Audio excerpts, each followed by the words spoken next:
Assalamu alaikum.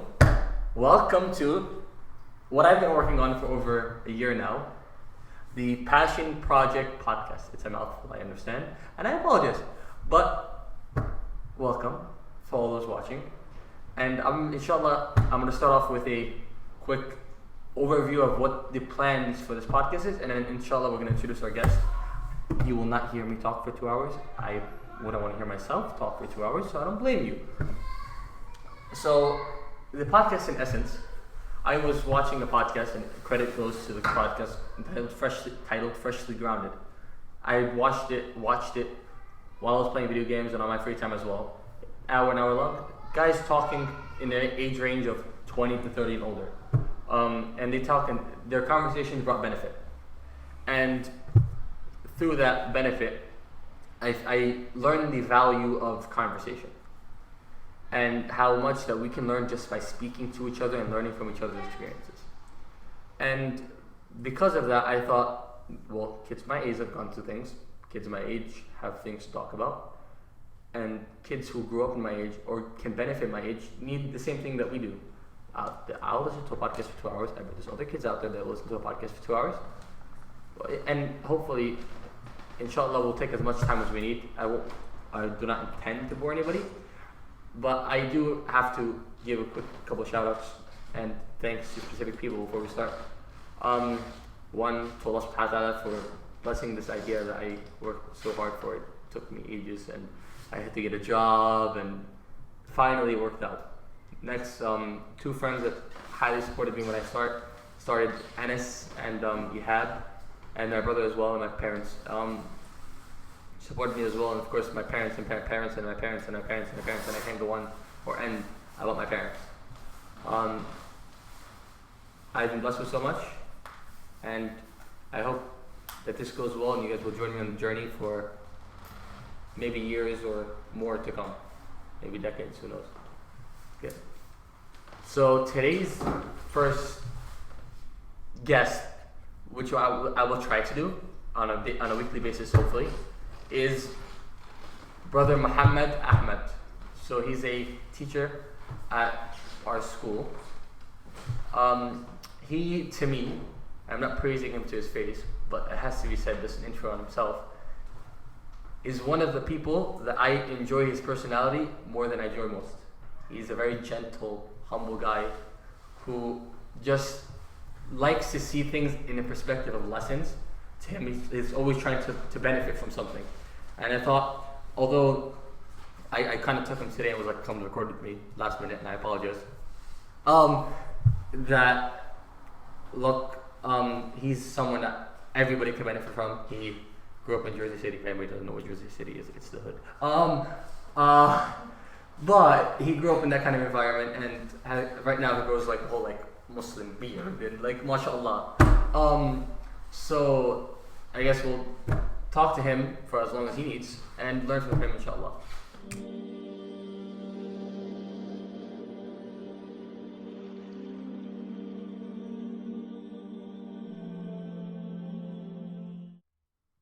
Ayo, brother Muhammad. Ayo. Assalamu alaikum. Wa alaikum assalam wa rahmatullahi wa barakatuh. Welcome, man. It's good to be here. I chose you because like. It's not, bro. You have to stop smiling while I swear to God, his smile is just like. Listen, you have a better smile than me. I'm glad to be here. Honestly, it's just that I remember not too long ago when you were talking to me about making this podcast, and you were very ambitious about it. And alhamdulillah, just the fact that we're here right now and you're actually doing it. That's the reason why I can't stop smiling. I'm glad you're here. Look, if there was someone like that I love to talk to, genuinely, it's you, man. I think genuinely, like me and you've had like deep conversations in the car, like all like I bring him to my car. I bring you to my car specifically. Like I want to have a deep convo right now. Let me get brother Muhammad, and me. We're gonna sit here and chill. You're very mature, alhamdulillah, for your age. I think everyone should know that, and No, it's our conversations, they are deep, alhamdulillah, and it's beneficial. Alhamdulillah. It's beneficial. Most importantly. I should still have a glossary for the Arabic I use. If I speak Arabic and you don't understand Arabic, feel free to just let me know. Don't feel bad because I hardly know Arabic either. Alhamdulillah, I'm learning now. But. So I guess we're gonna go into not the benefit. I think everything you say is beneficial, but just not the stories of just how you grew up in general. One of the stories I know that we tend to talk about, and you've touched on. I know it's a sensitive topic in general, but is your high school experience, because I know you went to JFK. Not JFK. I keep assuming JFK. Sorry, you went to Dickinson High School. Yeah, Dickinson High School in Jersey City, which is in essence the hood. So I guess not a nice place. Yeah, go on. I guess tell me. بسم الله الرحمن الرحيم أشهد أن لا إله إلا الله وأشهد أن محمد رسول الله اللهم صل وسلم وبارك على سيدنا مولانا وحبيبنا محمد وعلى آله وصحبه وسلم أما بعد. Alhamdulillah, I grew up in a really rough neighborhood. The type where you kind of had to have that thick skin to get around, because people will try to take advantage of you, especially once I got to high school. I kind of had no choice but to try to defend myself. I wasn't a troublesome child, or I wasn't really going out there causing any trouble or harming anyone. Unfortunately, just sometimes trouble just always it always ended up finding me some way, somehow. I did go to Dickinson High School. I ended up getting kicked out for fighting. Then I went on to Snyder High School, and I don't want to get too deep into it. We can talk about it for a long time, but I ended up getting kicked out of that school as well. Same issue for fighting. Where I settled in Ferris High School, I was big on sports. Alhamdulillah, I met a really good coach who kind of put me on track. He got me just made me more focused with my grades and my education and sports. So much so that alhamdulillah, once I finally went to my third school, I just focused a lot more on sports. Third time's the charm, man. Third time's the charm. Alhamdulillah,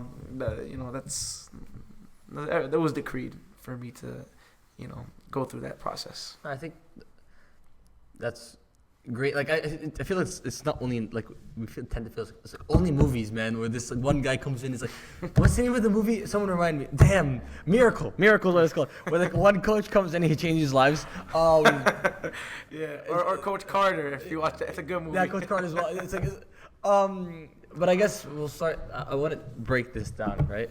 So I guess I also, and you only know me for like 2 years now, right? Alhamdulillah. Even in those 2 years, like Fights and me are like, we were best friends, and then we were friends, and now we're acquaintances, and then now it's like I hate him and he hates me, but we're like texting from time to time. So that's how fighting and me are right now. So I guess I understand that like fighting aspect. Like I always had it was me because I just got upset for no reason.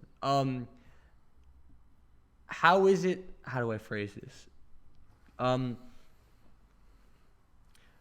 Was the fights, did they come out of like for me it was always anger, like I just always this an angry kid, I just didn't like to be stepped on, or it was just like the wrong circumstances?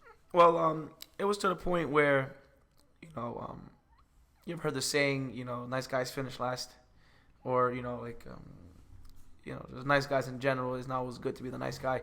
I was always that nice guy. I didn't really, like I said, I didn't go around looking for trouble. I didn't really go around bothering anyone. It's just that sometimes, in order for you to gain that respect from, other students or other guys in the school, you kind of had to earn it. And at that time, unfortunately, I regret it. I'm not proud to say this, but, sometimes you had to use your hands in order to gain that respect from others. Unfortunately, like I said, it's unfortunate. Sometimes people can just see you for who you are, and just give you that respect from that point. The guy comes off, he's nice, he's respectful. But unfortunately, like I said, circumstances are different.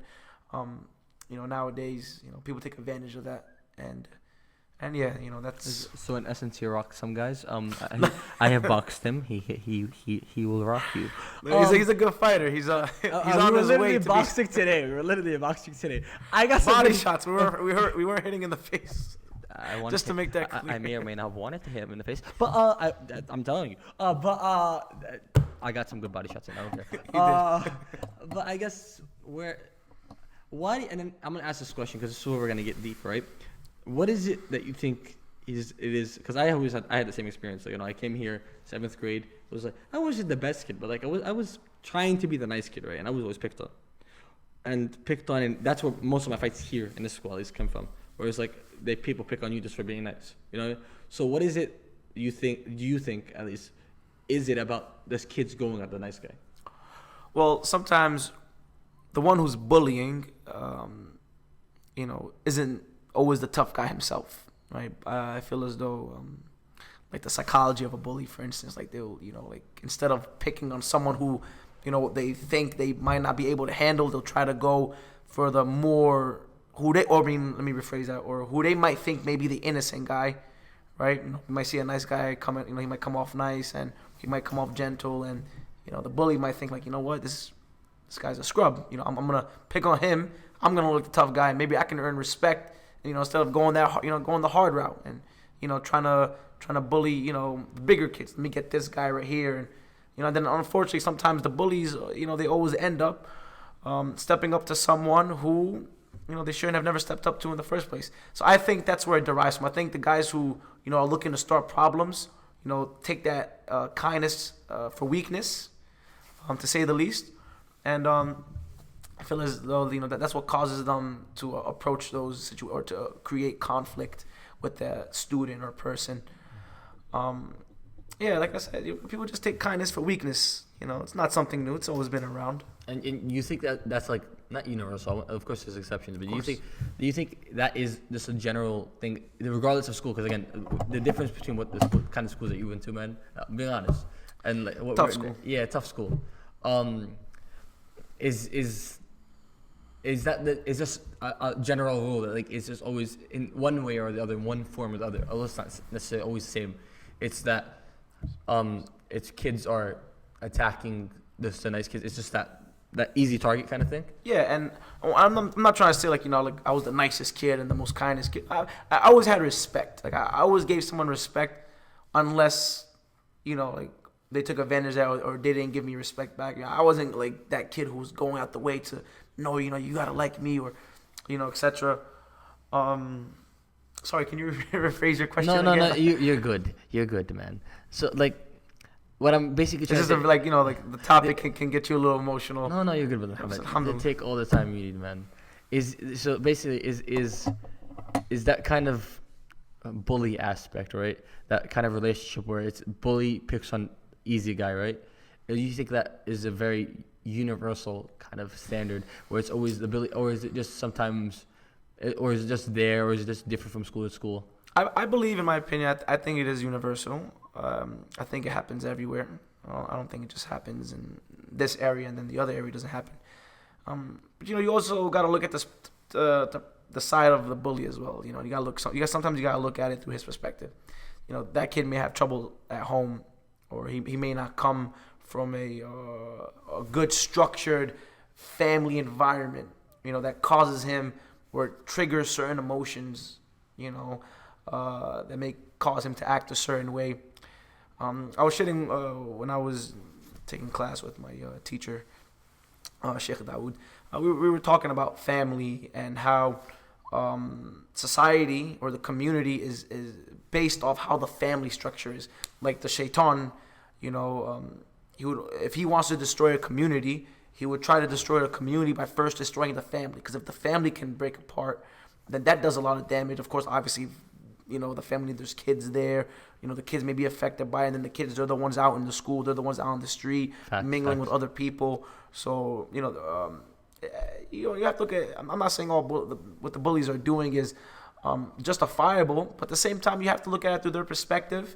And, especially where I was from, man. I come from an area where there was a lot of broken homes, where honestly, most of my friends that I grew up with, I'm being honest with you, I can't remember one of them that had a father in their life. I was literally just talking to my dad about this yesterday. I was like, I live in a good neighborhood, right? Alhamdulillah. And it reaches the point like I don't want to ask if someone only like I'm going out with my mom, right? If someone like I'm going out with my mom, they're like, I can't like I don't want to bring even a dad. I don't want to ask a dad in the conversation, because it's reached the point like divorces are such a high rate. Teen pregnancy is such a high. You can't ask It's reached a point like if you ask about broken homes now, like just ask, how's your father doing? You don't know if they have a father at home at that point. It's a very sensitive thing. It's so common and so sensitive. Right. And it's sad that that's the reality. That is, and that's why, it brings me to my point where, like my area, like I said, like most of the friends or most of the people that I grew up with, I wasn't surrounded by an Islamic environment. My family, like my parents, like most parents, were immigrants to America, and they didn't really have the access to, knowing certain places or or we're able to differentiate between what's right and what's wrong. So yeah, I had a lot of friends, and most of them, like I said, if not all of them, didn't have father figures in their life. And when you miss out as a child, when you miss out on having a father in your life, like it can it can do a lot of damage to that individual, to that child. So like I said, Jersey City, where I'm from, like the thing is common, man. It's a common thing. So like I said, most of these kids, they come from broken homes. Like I said, I'm not sympathizing with the bullies. It's still it's not right to go pick fights and try to do mischief. But at the same time, if you dig deep enough, right, you'll find some things, man. You'll find some broken glass, which derives them to do, certain things. May Allah protect us and guide them. I mean, I saw this actually. I'm thinking about that metaphor right now. I'm like, broken glass. Okay, broken glass. It's broken. No, it's true. It's broken glass and it's sharp. It's broken, but it's sharp. No. And like my phone now. I dropped it not too long ago. Did you break it again? Yes. That's yes. That's a yes. That's a 100%. He dropped it again and broke it. Okay. It's my fault. I took off the case and I kept telling myself I'll put a case on. I never got a case in, and I was just living life on the edge. Oh, living life on the edge. That's what they call it. He is a absolute savage for going caseless phones, guys. Advice to don't walk around without a cover on your phone. So I guess we're gonna go into this. Do you want to share the coach's name, or we're gonna call him Coach Carter? Well, no, it's okay. His name is Coach Hogan. If you look him up, he's actually a Jersey City Hall of Famer. He's been coaching. Wait, I have to get that. What's what? He's a Jersey City Hall of Famer. He's been coaching for 30 plus years. It's not his coaching and how he taught the sport that was something that was praiseworthy. It was more so, because he's a Jersey City coach. He had those kids, right? Now we're talking. Now it gets a little deeper, right? Like most of the kids that are on his team were some of those kids who did come from broken homes, right? So he also played like a father figure. No, he wasn't just a coach. He was more like a father figure to a lot of players, and even me, alhamdulillah, my father was always working. May Allah preserve him. Always putting the food on the table. Always making sure we had a roof over our heads. But at the same time, even sociology, we learned that. Your parents, they're not gonna have control over you for, your whole life. Sometimes you tend to look after your peers and your coaches, your teachers, and things like that. So I looked after my coach, and I kind of, he kind of directed his players, and he directed me on that, I don't want to say the Salat al-Mustaqim because it wasn't anything Islamic. At the time I really wasn't practicing, but like I said, he just kind of kept my head, afloat. Kind of kept me above water to the point where. I stayed away from the trouble. I stayed away from the fights. Ended up graduating from Ferris High School. I made the newspapers a couple times. Hey, yo. Baseball. Sorry. Baseball star right here, ladies and gentlemen. I kind of spoiled it. Yeah, he played baseball. I wasn't like a stud or anything crazy, but alhamdulillah, I ended up going to college, playing D2 baseball, and like I said, it got me pretty far, alhamdulillah. But like I said, I wasn't a practicing Muslim yet. So there was still something big in my life that was missing. Baseball brought that. And that was my next question. I was like, what is it that the sport itself did for you? It provided that temporary happiness. I mean, the only time I was happy, the only time I felt good about myself is when I was playing the sport. When I was on the field, when I was at practice. But then at the end of the day, practice is going to end. The game is going to end. What happens afterwards. So that's that thing that I'm, trying to mention. Islam was in this, so that big gap was missing. Sports, like I said, it's a temporary happiness. It's not some, you can't always take it home with you. You know what I mean? So, so like I said, it did something. Alhamdulillah. It was Allah's plan. I believe so. And then I guess we're gonna slowly keep progressing in your life, I guess. So then, where did that Islam, that religiosity come? Like how? Like I know it's a big question, and I know it's like, I don't think it's not the norm for like someone from the hood to come out. That's not what I'm saying, but like someone who grew up in that environment where it's so easy to get into drugs, get in with the girls and the crack and the fights and the gangs. It's so easy to do, and it's so easy to fall away. Where is it? And I understand one coach was great, but where is it that religiosity came in and formed the smiling guy that I love to see every day? By the way, you did something to your hair. It looks nice, mashallah. Okay, you're gonna mention this, right? Like, we're gonna go into nice. You did something different. We're gonna go into a slight tangent about my hair. This before the sheer reason that I've been ripped for this because I spent $50 on hair products. Yeah, yes, I spent $50 on hair products. Hey, takes care of himself. There was, man, I can't plug them because then they're not a sponsor, so I can't. There's a company that I found online that's really good with hair products, and they had a deal that was like three types of hair products. The one I'm using now is the high hold, no shine one. They have different holds and different Let shine. me get some of that, man. I got you, man. Let me get some of that from my nappy hair. I'm gonna get your beard oil, man. The one I'm using, Habibi oil, is so great. Oh yeah, I can do some. That I will plug because Habibi I got oil. some shea butter. I got it from the masjid the other day. Someone was selling it. I Shea don't know. butter? Shea butter. I've never heard of that for the beard. I know it's for the skin, right? Yeah, it's. I've never heard of shea butter for the beard. There is. They have some for the. They do have some for the beard. I got it from the masjid. I don't know. That has it been working? I feel like it's been like actually like keeping my beard like a little more like moist, if I can say it. I've noticed. I'll put it on every morning just to like make sure it's. Your beard looks great, man. So it kind of cut because my laptop died, and so we're gonna try to continue where we are. Man, it was such a good flow. I appreciate the guys. It was so good, man. It's a beautiful conversation. Jazakallah khair for having me on here once again. Okay. So we were talking about beard oils, and I have to get this beard conversation out because I told this to one of my coworkers yesterday. I was like, every guy looks good with a beard if they knows how to take care of it. I stand by it. First of all, it's sunnah. Other than it's sunnah, right? It's every guy can look good with a beard as long as he takes care of it. No. And any type of facial hair. Maintenance is key. That's why shea to butter, a good beard. oil, shea butter, Habibi oil. His beard's bigger than mine, so I guess it's working for you. This is a year of growing out. So yeah, really? It's about, no, actually, no. I'm sorry. I trimmed it. I trimmed it about maybe 5 months ago. I trimmed it. Like your beard doesn't grow that fast. No, it doesn't. I don't know if you remember last year, but last year I feel like my beard was much. So the reason why I cut it, let me just, cause, like it's a sunnah to grow your beard, alhamdulillah. The reason why I cut it is because it was like a lot of split ends. That's what I want to do for my hair, split ends, yeah. So I just wanted to like take care of it. So I kind of wanted to like restart and just like grow it out properly. Right now, alhamdulillah, like I'm just trying to take care of it more, like brushing it, trying to groom it. Shea butter. I'm actually surprised. Shout out to Masjid and Saudi Sunnah. Yeah, for the shea butter they sold. The plug. I'm so surprised that it took 5 months. Like, okay, my beard, I have pictures. It's not as big as yours, but it was in the first day of school. You remember how big it was? It was long. Man. It was big, and that was 3 months of growth, 3 months ish. I'm surprised. 5 months is a lot, man. Yeah, it's.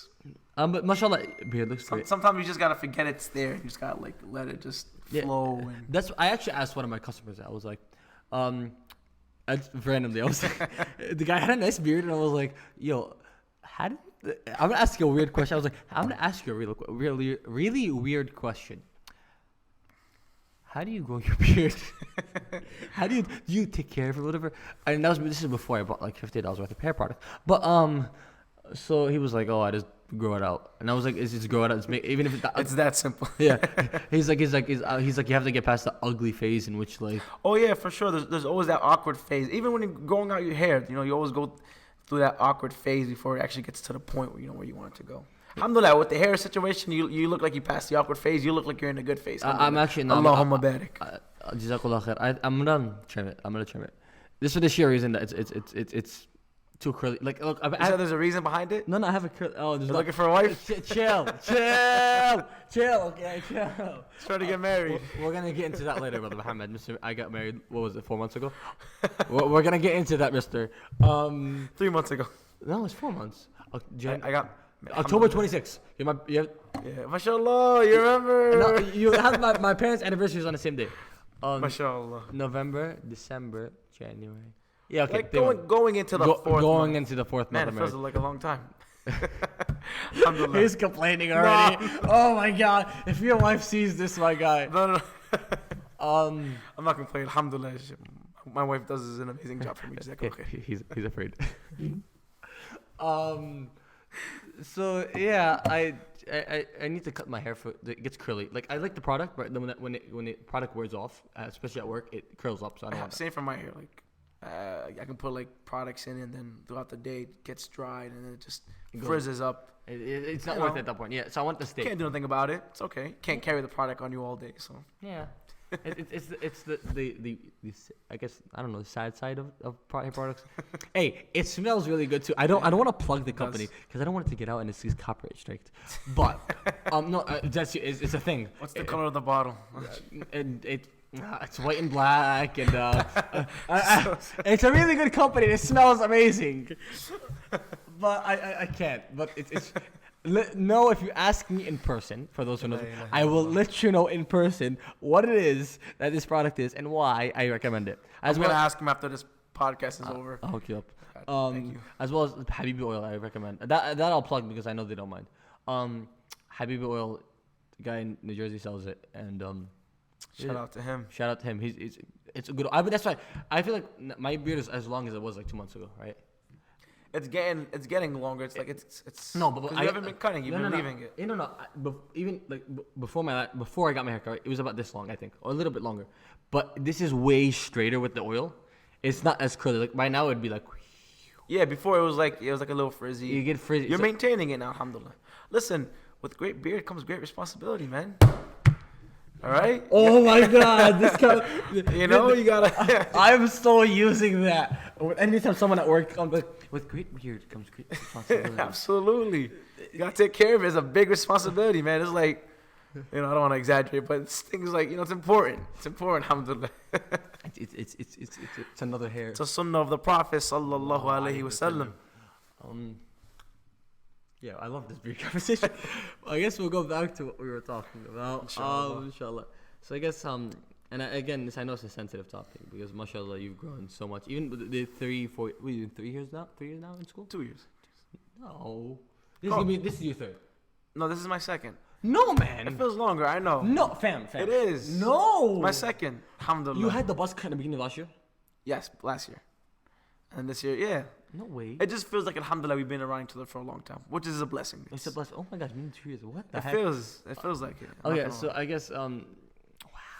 Man, I can get over this. I guess the conversation is that religiosity that Islam, and not necessarily like of course it's a podcast for everybody, but it's this that religiosity in general. What is it that drew you toward religiosity in general or in Islam in general? Just for Bismillahir-Rahmanir-Rahim. Benefit's sake. So it all happened, one night. So I was coming home from a game. I had a baseball game, and really close friend of mine, who was practicing at the time. He knew a lot about Islam, and wow, man, is your throat dry by any chance? It was on my mind to get water before. I'm trying to talk. I was hoping you had to mention it, man. I was hoping you wouldn't mention it, and I was like, I know my throat's gonna get dry, and I know we're gonna sit here for an hour, 2 hours talking, and I knew that I was supposed to get water before. I think that's why it's good to. No, it's not your fault. I got you. I'll get a delivery. Kamil, my little brother. Get me. It's fine, by the way. I'm trying to speak, and I'm like, get. I'm me trying to swallow my waters. own saliva. It's not working right now for me. I'm fine. I can continue. I was hoping you did. I won't lie. It was on my mind, but I was I'm sorry for putting you on the spot. I was like, let it pass by. Hopefully we won't any water. Thanks, brother Mohammad. Or maybe some shay. Oh my! So shay. Again, we're gonna have Arabic class in this class. Shay is a word. I don't know what it derives from in Arabic grammar, but it's a word that means tea. And for my coworkers at Starbucks, chai is the same thing. Look at that. It's already no chai. No, man, chai is not the same thing. I'm gonna get shot for saying that. I am so gonna get shot for saying that. Chai is not tea. No. Tea and chai are different things. Chai and chai are different things. Chai is tea. Yes. Okay. Fact. Moving on. Okay, so, Go ahead. alhamdulillah, I finally was able to get the saliva moving down my throat. So, bismillah ar-Rahman ar-Rahim. One night, I was coming home from a baseball game. I was really tired, exhausted. So I ended up getting a phone call, like I said, from one of my friends who was practicing at the time. He was religious, alhamdulillah. Should I mention him on here? Should I? Your choice. One of my close friends. Let's just keep it at that. Yeah, He knows who he is. May Allah reward him. One night he told me, Muhammad, what are you doing? So I'm about to go to sleep, man. I just came from a game. I'm exhausted. That was life for me. Baseball, eat, sleep. Baseball, eat, sleep. That night it was baseball, phone call. I didn't get sleep that night. Did you eat though? We have to make sure you ate. Alhamdulillah, I did eat. Shout out to mom. I love you, mama. Alhamdulillah. So he asked me, what am I doing? So, I'm about to go to sleep. He said, no, I got to talk to you, something really important. He was pushing for it, man. He was really pushing for it. I couldn't get off the phone. He really wanted me to come. I got worried at one point. But you know what? He doesn't normally do this. I guess I'm just going to, just leave the house real quick. So I drove to his house. So he's just asking you to come over? He asked me to come over. For no reason. He said something important. He wants to talk to me about it. Khalas, I went to his house. Alhamdulillah, I think this might have been like, this is the week before Ramadan. And so I got in his car, we sat down, and he looked at me and he said, Ramadan is in a week. I said, yeah, alhamdulillah. Back to the old grind, fasting. I wasn't praying at the time, so it was just... It's always fasting, man. Everyone fasts. Yeah, I'm not lying. I'm not like calling out anyone who's not practicing, but it's always like, yeah, I won't pray. I'll do anything, but I will fast. The one thing I'm gonna let go of food. That's the one thing I'm gonna let go of out of everything. You can't just fast and not pray. Ibad is it's a big part of Ramadan. So that was the case. That was my case. Just back to the old grind, back to fasting, back to dying of thirst, because it was during this during the summertime. This was probably like when Ramadan was falling, like in August. So alhamdulillah, he looked at me, he said, Ramadan's next week. And the fact that you're still alive to see another Ramadan is a blessing. And it hit me. That hit me right away. And I wasn't religious. I really wasn't thinking about Islam at all. But I was always someone who was, I always lended someone my ear. If they had something to speak to me about, I always lended an ear. I wasn't that type of person who just, Al-Father, you talk to me and I'll just, in one ear, out the other. No, I listened, especially if you were sincere about it. I'm going to listen to what you have to say, and whether it moves my heart or not, because, the two things that lead to the heart is the ears and the eyes. What the eyes see and what the ears hear. Those are the two things that, it's the access to the heart right away. So what I heard that night, kind of, accessed my heart and it caught me, caught my attention. I said, yeah, alhamdulillah, it is a blessing to, see Ramadan, I guess. I guess you're right. He said, well, yeah, Mo, but, you got to do a little better this time. Because this might be your last, you never know this is your last Ramadan. That's when it really hit me. Because, he brought death into the picture, the destroyer of all pleasures. I'm not going to lie, I'm like sitting here almost wanting to cry, but we're going to keep going. I'm not going to lie. So, subhanAllah, so, he brought death into it. He said, you don't know if you're going to be alive or not after this Ramadan. I thought about it, man. At the time, one of my friends, he had just passed away. One of my friends, Frank, he was shot and killed in the head. And this is someone who, would sleep over my house. He was really close friends with my older brother, Akrami. So, death was around. It was around, but it was ignored. It was there, it was there. I've had a friend or two pass away. One of them by the gun. And etc.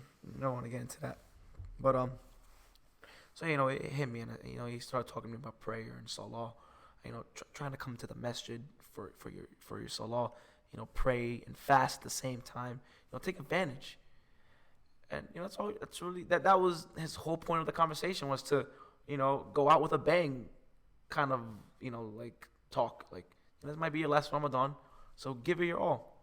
Like I said, alhamdulillah, I was always someone who lended an ear, and I was always willing to listen. And I took that conversation very, very deep to the heart. That Ramadan, I started going to the masjid.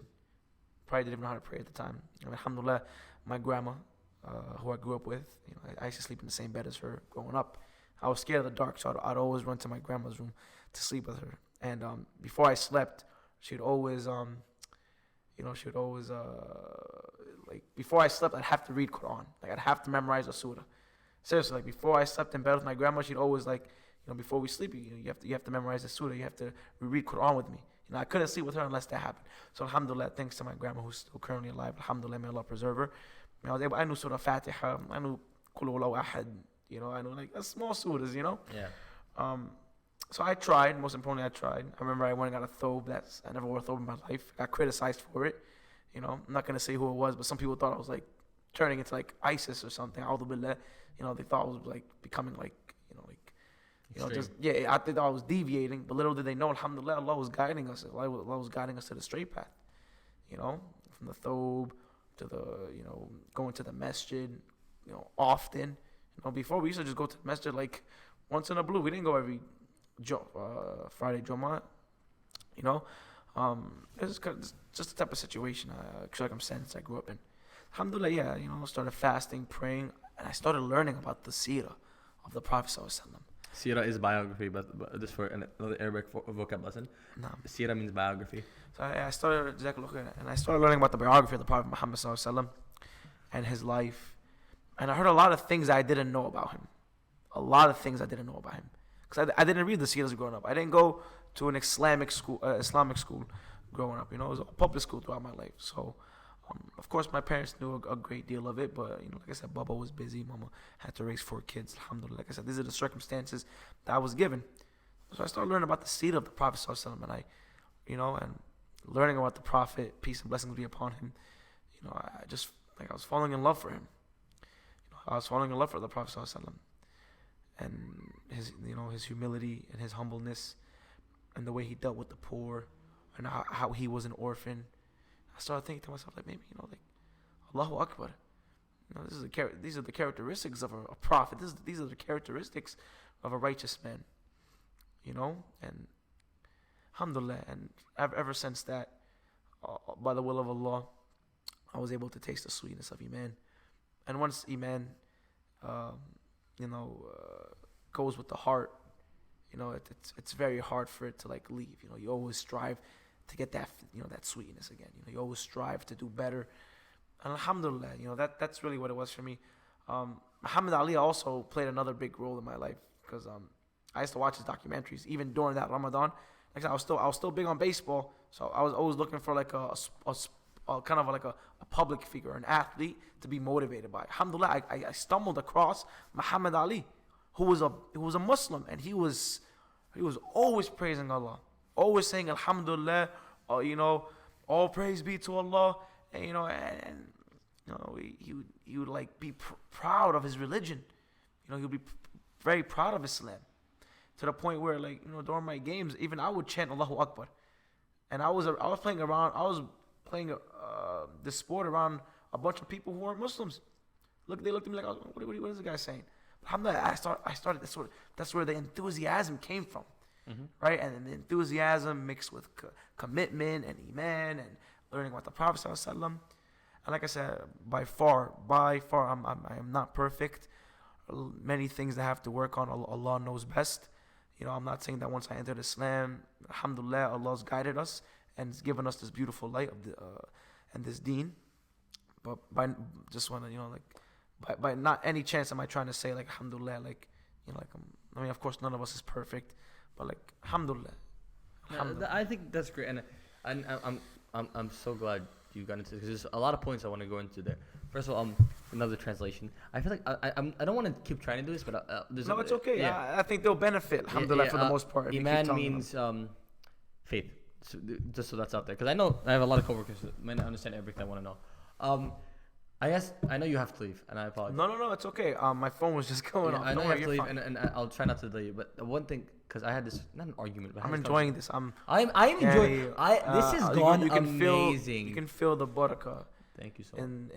In this podcast, and may Allah preserve it for you, and allow you to touch the hearts of millions one day, inshallah. Ameen, inshallah. Ameen. It all it starts with a seed, and it's a little seed that can grow and blossom into something big. Inshallah. So this is the first podcast. This is the first seed, and inshallah, Allah allows you, Ahmed, to see the fruits of your labor. And we've had the blessing of having you on specifically. I like him. So I guess the one thing I want to talk about is Yes. a lot of, and we're going into Ramadan. What is it? 70 days now ish, kind of, almost 2 months, right, until Ramadan comes. And Allah yabalighna Ramadan. and Allahumma balighna Ramadan, Ameen. And I probably said it wrong. No, you're Thanks good. for correcting me. Oh no, you're good. His Arabic is better. Your Arabic is better than mine. No, you're good. You're good. But I just want to touch on that Ramadan Muslim title. You know what I'm talking about. Where they get titled, it's like these Ramadan Muslims, they just practice in Ramadan and only in Ramadan. And once Ramadan leaves, these guys are just it's the wrong people. They're no way right to call someone that. But I guess what I drew from your story, right? It specifically that part. It was like a lot of people hit on this like Ramadan Muslim guys, but it's that time when They're you're trying. starving and need the water that like it's hitting you the hardest. And that's one of the benefits. I'm gonna keep going at the benefits hopefully of that story, that we shouldn't throw off Ramadan as like, oh, it's only that 1 month. That it still could be that could be a life changer. Thanks, laptop. Allahu Akbar. Allahu Akbar. Allahu It's a Akbar. beautiful adhan. Yeah, I have it on my laptop, but give me a second. It's a very beautiful adhan.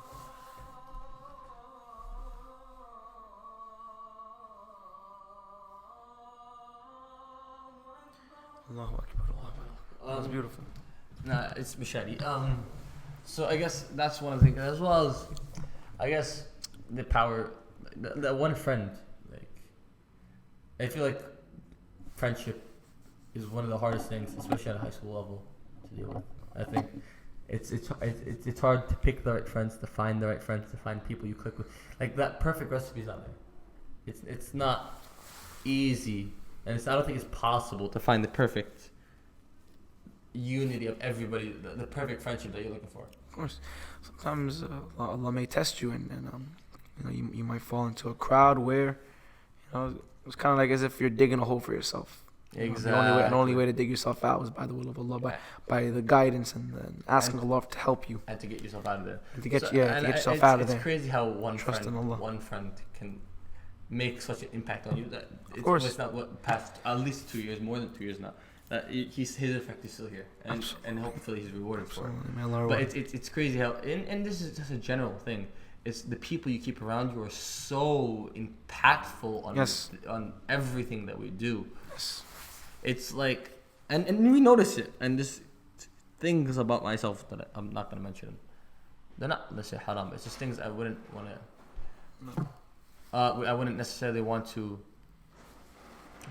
like, do as a personal goal. Like I try to push myself for the best, and keeping specific people around you is just not healthy. And it takes one person to keep around you, one good person to keep around you, becomes a blessing. Right. Well, you have to ask yourself, how is this person benefiting me? And I'm not talking about, the worldly benefit or the dunya benefits. Some people keep people around because maybe this person, can open the doors for money for them, or maybe this person has something, materialistically benefiting for this person. So I'm not saying keep the person around who can benefit you in this dunya, but and I know it's easier said than done, right? Sometimes, the shaitan, he glamorizes,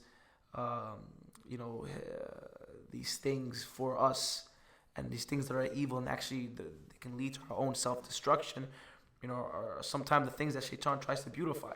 So, I'm not saying that these things are easy, that, just go find someone who can remind you of Allah. Like I said, easier said than done, but truly and really, keep yourself around people who remind you of Allah. People who, when they speak, they may throw a hadith in there or two. Of course, authentic hadith, but something just to make you reflect and ponder, touch your heart a little bit. Brothers who, they do things for you without you even knowing they did it for you. Like say a brother, for example, like he did something, good for you. He goes to you, I did this for you, and mashallah fish, and I went out my way and did this for you. That's the kind of person, he's not doing it sincerely for the sake of Allah. It's toxic. Very toxic. And that's also why I appreciate your friendship so much. There's a gentleness, and I'm saying this because I try not to praise it to your face. I know you don't like it. But you have a gentleness to a friendship, and I think that's what's lacking most nowadays. I think there's a sense of gentleness, a sense of care, and a sense of, although I'm not asking you to be all lovey-dovey 24/7. That's not what. No. We can be hard on each other. Of course, we're men. Exactly. But there's a gentleness to the way you carry yourself. A gentleness that's needed now. I think that's the biggest quality, especially in the culture here, and I guess the culture of my age in general. It's like I have to constantly be the tough guy who has to. Unfortunately. Be cool. It's unfortunate. I have to be a tough guy, and I love how this is going full circle. We were talking about tough guys in the beginning. I have to be the tough guy. I have to be the guy who. This is his script, by the way. This is his planning. I have not. This is the genius, Allama Barak, behind the show. I have not doing everything himself. We've gone unscripted. I'm so proud that this is the way it is. Because we've gone unscripted, we just kept going. This is from the heart, and I'm pretty sure, inshallah, your viewers will be able to tell that this is from the heart, and we're not speaking via paper, or based off paper, what we want to. No, we're just speaking, man. I'm having a conversation with Ahmed as if I would have a conversation with him on a regular basis. We've done this before. This is not new. We've had these conversations before, so we're just going with the flow. Perfect. Alhamdulillah. And Alhamdulillah Rabbil Alameen. Yeah, and I think that's what's. If I was to pinpoint gentleness and accountability, I think, or responsibility. I won't say accountability. I think accountability is misconstrued into a way it's like, you have to hold them accountable for everything they do wrong. I think no. And I had a college interview by Stevens, and they were asking me, like, what would you say, or if you were the principal of your school, what would you change? Right? I told them, I was like, I would give responsibility before accountability. Makes sense? It does. I feel like we tend to hold people accountable, and then if they've earned it, we give them responsibility. And I think it's the other way around. Throw one of the kids your keys. Be like, you take care of it for the next week, and just leave. Take your key. Take it and you're stuck with it. You know what I mean? Even if it's the worst kid at school, he's gonna take care of you. He's gonna give you some. You know what I mean? You threw it at him like that, and I think that's what's missing. That and again the gentleness of just speaking calm, having a conversation with us. That's so important. I think nowadays I go sit in the lunchroom. Not calling out people, and that's not what I'm here to do, right? It's in general. We'll sit and we'll be talking for an hour, and nothing good, even if it's not Islamic, nothing good has been said for an hour. How can you talk for a straight hour and not say anything good? It's so toxic. Yeah. And always is talking about someone else, or talking about a female in a way that we shouldn't be talking about females, or this or that, and it's just toxic. And it's just the people you keep yourself around, and you're right. It's also a false masculinity that is, and again, most of my friends are guys. Pretty much all my friends are guys. But like keeping the way that masculinity that we have to constantly keep up. Where I have to be the cool kid, I have to be strong, I have to be this, I have to be that, I have to be this. And of course, there's some masculine traits, right?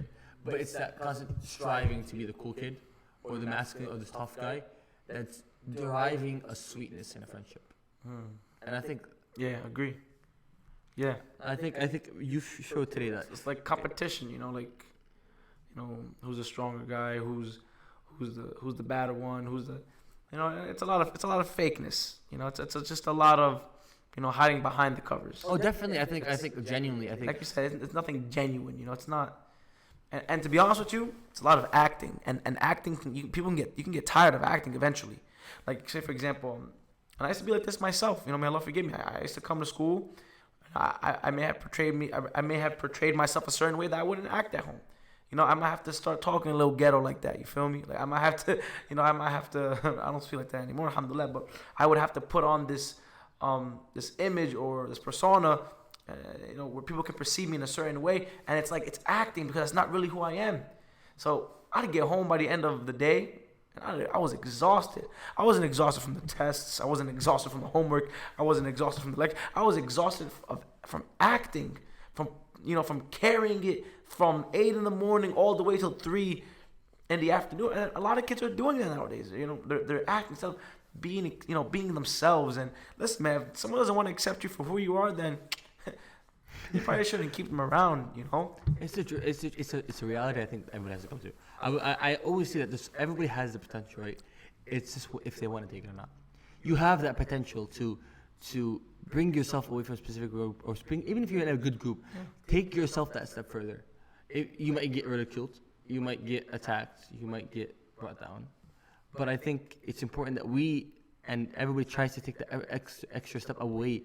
And we were talking about this in English class. Is it fake, for example, to when guests come over to clean your room? It was a good conversation, and what we were saying pretty much is, it's not necessarily wrong, right? It's not wrong to try to be part of a group, right? It's not wrong to want to feel accepted. It's not wrong out of a mannerism that when your guests come over to clean your room, even though you know you're a total slob. Mama, don't kill me. For my room. But it's like, that content, is it fake? Slightly. But we should be pushing for the excellence and being who we are and taking what we are and shaping it into where we want to get. And that's the thing, Ahmed. Beautiful point. And the thing is, we have our identity as Muslims. So we're not asking people, or we're not saying that, go dig deep and try to find yourself. No. We are Muslims. That is we're Muslims. That is our identity. So how to be a Muslim? Following what? Following who? Following the Prophet sallallahu alaihi wasallam. Of course, everyone has their own personality and things like that. But at the same time, okay, Allah subhanahu wa ta'ala says in the Quran that the Prophet sallallahu was, he's the best thing that Allah created. Uswatun hasanatun, an excellent example. Excellent example. And this is Allah, Rabbul Alameen, the Lord of all, the Lord of the worlds, the one who created and fashioned us. He's telling us, he's directing this towards the Prophet sallallahu alaihi wasallam. He's telling him that you are an excellent example. So what I'm saying is that path, is already there for us. We know where to go, what path to take, who to listen to, where to go to for advice. Our religion of Islam, it's laid down the map for us. Allah subhanahu wa ta'ala says in the Quran that, today I have perfected your religion. Something that's perfect doesn't need to be altered. Get me? Mm-hmm. So my advice is to the young, as if I'm speaking to myself as well, man, like the younger version of me. Listen, if you want to be led to the straightest path, you want to be amongst, the right, you want to feel like you're doing the right thing, follow the prophets, follow our prophet, Sayyidina Muhammad sallallahu alaihi wasallam. Go learn about him. People who weren't even Muslims will label him as one of the best men, or one of the best men to ever walk this earth. You get me? You want to be like someone? Go be like try to be like our beloved Prophet sallallahu alaihi wasallam. Like I said, I'm not like marginalizing, or I'm not belittling, self personality and your own personality. Everyone is different. Alhamdulillah, everyone comes with their own personality and their own type of emotions, etc., things like that. But at the same time, like for the youngins who are confused, who don't know where to go or don't know what to do, it's there. It's there. It's laid out for us. You might not see it. It might be a little blurry, but it's there. Ask Allah for it. I agree. And I think we've had great benefit today. Alhamdulillah, I honestly... And I know you have to go. And I 100%, this conversation is absolutely amazing. And we're going to keep going. I'm going to bring you on. There's stuff I remember when you said I'm going to get you about your marriage. I'm going to get you. We're going to get into things, man. That's a little sneak peek on his next episode. But not next one, maybe whenever he comes back. So alhamdulillah, like I said, it's a pleasure to be on here. Whenever you invite me, inshallah, I do not mind. You have been a blessing, and I thank you. Exactly. You have been a blessing. May Allah reward us. So much for being the first guest on the podcast. Jazakallah kullu khair. And like I said, it's a pleasure to be the first guest. And I just want to say something, whatever wrong or whatever mistake that I have said is from the shaitan, and Allah and His Messenger sallallahu alaihi wasallam are free from it. And inshallah, like I said, inshallah, you'll see the fruits of your labor. It's a beautiful podcast. I think you're going in the right direction. This is definitely intended for the youth, but of all ages, right? You don't have to be a youth just to hear what we're talking about. Yeah. It's a man-to-man conversation. Alhamdulillah. And Jazakallah khair, Ahmed. May Allah reward you for the good that you're doing. Thank you so much. And may Allah forgive us, if we made a mistake. If we made a mistake. And may Allah purify our intentions, inshallah. And I guess we're going to close with this. Feel free to subscribe if this is on YouTube. Follow if it's on SoundCloud. Follow if it's on iTunes. As well as go to our Instagram, T Passion Project. And our Twitter, T Passion Project, my personal public Instagram and Twitter. I love this brother, by the way, mashallah. So, I feel good. I love you, man. I freaking love you. I can cry, to be honest with you. Like, I don't want to get emotional, but this is something sweet. It's sweet. It's sweet. It feels amazing. It feels good. It felt good being here. And Saqer the host on Instagram, my public Instagram. I have to plug everything, and I'll try not to plug it too much. Saqer the host on Instagram, Saqer Punch on Twitter for my streaming. So it's funny, right? That's cool. I think I'm gonna get there, Kevin. Everybody's been praising this name, Saqer Punch in Twitter, which I use for my Twitch as well. Cool, I like that. I've been streaming on Twitch. Twitch. Last name is Saqer Punch. It's my last name, Saqer. So it's like Saqer Punch. It's a good idea. So we're gonna be I stream on Twitch as well. That has been going great. So it has to be a shout out for the Twitch followers as well. They have been doing absolutely phenomenal. 15 followers, which is absolutely in that rate. At that rate is great. Alhamdulillah. In 2 weeks. So feel free to follow me on Twitter.